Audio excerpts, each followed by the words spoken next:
Hello ಸ್ನೇಹಿತರೆ, ಎಲ್ರಿಗೂ ನಮಸ್ಕಾರ. ಮೈ ಕಿಚನ್ ರೆಸಿಪೀಸ್ ಯೂಟ್ಯೂಬ್ ಚಾನಲ್ಗೆ ನಿಮ್ಮೆಲ್ಲರಿಗೂ ಪ್ರೀತಿ ಸುಸ್ವಾಗತ. ಇವತ್ತು ನಾನು ನಿಮ್ಮ ಜೊತೆ ಈ ಗ್ರೀನ್ ಕಲರ್ ಪಲಾವ್ ರೆಸಿಪಿನ ಶೇರ್ ಮಾಡ್ತಾಯಿದ್ದೀನಿ. ಫಂಕ್ಷನಲ್ಲೆಲ್ಲ ಇರುತ್ತಲ್ಲ, ಜಾಸ್ತಿ ಅಮೌಂಟಲ್ಲಿ ಮಾಡಿದಾಗ ಆ ಥರ ಇತ್ತು ಇದು ರುಚಿ. ಒಂದೊಂದು ಸಲ ಪಲಾವ್ ಮಾಡಿದಾಗ ರುಚಿ ಒಂದೊಂದು ಥರ ಚೇಂಜ್ ಆಗುತ್ತೆ. ಇಂಗ್ರೀಡಿಯೆಂಟ್ಸ್ ಹೆಚ್ಚು ಕಡಿಮೆ ಹಾಕ್ದಂಗೆಲ್ಲ ಅದು ಚೇಂಜ್ ಆಗ್ತಾ ಹೋಗುತ್ತೆ. ಪಲಾವಿಂದು ಅಥವಾ ಬೇರೆ ಯಾವುದಾದ್ರೂ ರೆಸಿಪಿ ಆಗಿರಲಿ, ಇಂಗ್ರೀಡಿಯೆಂಟ್ಸ್ ಹೆಚ್ಚು ಕಡಿಮೆ ಆದಂಗೆ ಅದು ರುಚಿ ಚೇಂಜ್ ಆಗ್ತಾ ಹೋಗುತ್ತೆ. ಈ ಪಲಾವು ಈ ಸಲ ಹಂಗೆ ಆಗಿತ್ತು. ಹಾಗಾಗ್ಬಿಟ್ಟು ತುಂಬ ಚೆನ್ನಾಗಿತ್ತು. ಅದಕ್ಕೆ ಶೇರ್ ಮಾಡೋಣ ಅಂತ ಹೇಳ್ಬಿಟ್ಟು ಮಾಡ್ತಾಯಿದ್ದೀನಿ. ಏನಿಲ್ಲ, ಸಿಂಪಲ್ಲಾಗಿ ಪಲಾವ್ ಮಾಡೋ ಥರನೇ ನಾರ್ಮಲಾಗಿ 1.5 ಕಪ್ಪಷ್ಟು ಮೊದಲಿಗೆ ಅಕ್ಕಿನ ತೊಗೊಳ್ತಾ ಇದ್ದೀನಿ. 1.5 ಕಪ್ ಅಕ್ಕಿನ ತೊಗೊಂಡಿದ್ದೀನಿ ನಾನು. ಸೋನಾ ಮಸೂರಿ ಅಕ್ಕಿದು. ಇದನ್ನು 1-2 ಲೋಟ ನೀರು ಹಾಕ್ಬಿಟ್ಟು ಮುಂಚೆನೇ ನೆನೆಸಿಡ್ತಾ ಇದ್ದೀನಿ. ನೆಕ್ಸ್ಟ್ ಮಸಾಲೆಗೆ ಒಂದು ಜಾರ್ ತೊಗೊಂಡ್ಬಿಟ್ಟು, ಇದು ನಾಟಿ ಬೆಳ್ಳುಳ್ಳಿ, ತುಂಬ ಚಿಕ್ಕ ಬೆಳ್ಳುಳ್ಳಿ ಇದು. ಹಾಗಾಗ್ಬಿಟ್ಟು ಸ್ವಲ್ಪ ಜಾಸ್ತಿ, ಒಂದು 10-15 ಪೀಸಸ್ ತೊಗೊಂಡಿದ್ದೀನಿ.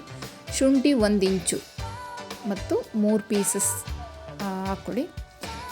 ಹಸಿಮೆಣ್ಸಿನ್ಕಾಯಿ ಖಾರಕ್ಕೆ ನಿಮ್ಗೆ ಎಷ್ಟು ಬೇಕು, ಇದು ಜಾಸ್ತಿ ಖಾರ ಇಲ್ಲ, ಅದಕ್ಕೆ ಸ್ವಲ್ಪ ಜಾಸ್ತಿ ಹಾಕಿದ್ದೀನಿ. ಮತ್ತು ಸ್ವಲ್ಪ ತೆಂಗಿನ ತುರಿ, ಒಂದು 15 ಎಲೆ ಪುದೀನ ಸೊಪ್ಪು ಮತ್ತು 1 ಹಿಡಿಯಷ್ಟು ಕೊತ್ತಂಬರಿ ಸೊಪ್ಪು. ಇಷ್ಟನ್ನು ಹಾಕ್ಕೊಂಡ್ಬಿಟ್ಟು ಸ್ವಲ್ಪ ನೀರು ಹಾಕ್ಕೊಂಡು ಇದನ್ನು ರುಬ್ಕೊಳ್ಳೋದು. ನೆಕ್ಸ್ಟ್ ಒಗ್ಗರಣೆಗೆ ಎಣ್ಣೆ ಸ್ವಲ್ಪ ಎಷ್ಟು ಬೇಕು ನಿಮ್ಗೆ ಅಷ್ಟು ಹಾಕ್ಕೊಳ್ಳಿ. ಒಂದು ಸ್ವಲ್ಪ ಹಾಕ್ಕೊಂಡ್ಬಿಟ್ಟು 1 ಪಲಾವ್ ಎಲೆ, 1 ಚಕ್ಕೆ, 1 ಏಲಕ್ಕಿ, 1 ಚಕ್ರ, 3 ಲವಂಗ ಹಾಕ್ಕೊಂಡಿದ್ದೀನಿ. ಒಂದು ಅರ್ಧ ಸ್ಪೂನು ಸಾಸಿವೆ, ಒಂದು ಅರ್ಧ ಸ್ಪೂನು ಜೀರಿಗೆ ಹಾಕ್ಕೊಂಡ್ಬಿಟ್ಟು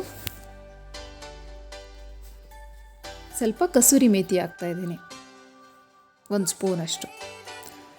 ನೆಕ್ಸ್ಟು 2 ಮೀಡಿಯಮ್ ಸೈಜ್ ಈರುಳ್ಳಿನ ಉದ್ದುದ್ದಾಗಿ ಹೆಚ್ಕೊಂಡು ಹಾಕ್ಕೊಂಡಿದ್ದೀನಿ. ಈರುಳ್ಳಿ ಏನು ಸೀದೋಗೋ ತನಕ ಏನು ಬೇಯಿಸ್ಬೇಕಂತ ಏನಿಲ್ಲ.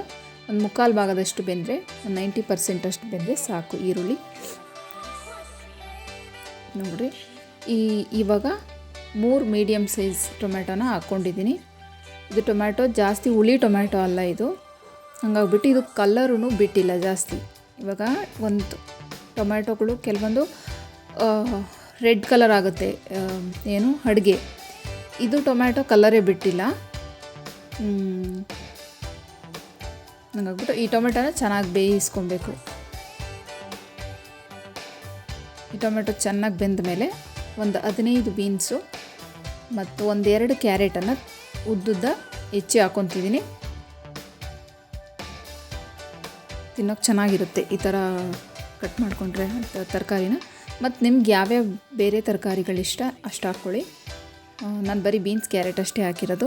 ಮತ್ತು ಬಟಾಣಿ ಇಷ್ಟ ಆದರೆ ನಿಮಗೆ ಬಟಾಣಿನೂ ಹಾಕ್ಕೊಳ್ಳಿ.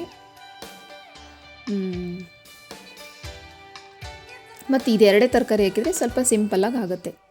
ನೋಡಿ, ಇವಾಗ ಅದು ಪೇಸ್ಟ್ ಮಾಡ್ಕೊಂಡಿದ್ನಲ್ಲ ಮಸಾಲೆದು, ಅದನ್ನು ಇವಾಗ ಇದು ತರಕಾರಿನ 1-2 ನಿಮಿಷ ಫ್ರೈ ಮಾಡ್ಕೊಂಬಿಟ್ಟು ಇದು ಮಸಾಲೆ ಹಾಕ್ಕೊಂಡು ಮಿಕ್ಸ್ ಮಾಡ್ಕೊಂಬಿಟ್ರೆ, ಇದು ಈ ಬೆಳ್ಳುಳ್ಳಿ ಶುಂಠಿ ಇದೆಲ್ಲ ಸ್ವಲ್ಪ ಹಸಿ ವಾಸನೆ ಹೋಗೋ ತನಕ ಒಂಚೂರು ಫ್ರೈ ಮಾಡ್ಕೊಳ್ಳಿ.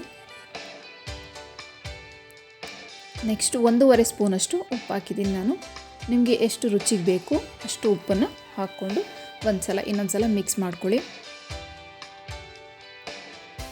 ಇಲ್ಲಿ 1.5 ಲೋಟ ಅಕ್ಕಿಗೆ 3/4 ಲೋಟದಷ್ಟು ನೀರನ್ನು ಹಾಕಿದ್ದೀನಿ.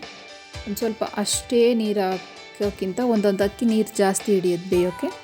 ಹಾಗಾಗ್ಬಿಟ್ಟು 3/4 ಲೋಟ ನೀರನ್ನು ಹಾಕ್ಕೊಂಡಿದ್ದೀನಿ ನಾನು. ನೆಕ್ಸ್ಟು ಒಂದು ಅರ್ಧಕ್ಕಿಂತ ಜಾಸ್ತಿ ಸ್ಪೂನಷ್ಟು ಇದು ಸಾಂಬಾರು ಪೌಡ್ರು, ಧನಿಯಾ ಪೌಡ್ರನ್ನ ಹಾಕ್ಕೊಂಬಿಟ್ಟು ಮಿಕ್ಸ್ ಮಾಡಿ ಇದು ಪ್ಲೇಟ್ ಮುಚ್ಚೋಣ. ಇದು ಸ್ವಲ್ಪ ಒಂದು ಕುದಿ ಬರೋ ತನಕ ಅಷ್ಟೇ. ನೋಡಿ, ಇವಾಗ ಕುದೀತಾ ಇದೆ. ಈ ಟೈಮಲ್ಲಿ ಏನು ನೆನೆಸಿಟ್ಟಿದ್ವಲ್ಲ ನೀರೆಲ್ಲ ಬಸ್ಬಿಟ್ಟು ಅಕ್ಕಿನ ಹಾಕ್ಕೊಂಡು ಮಿಕ್ಸ್ ಮಾಡೋದು.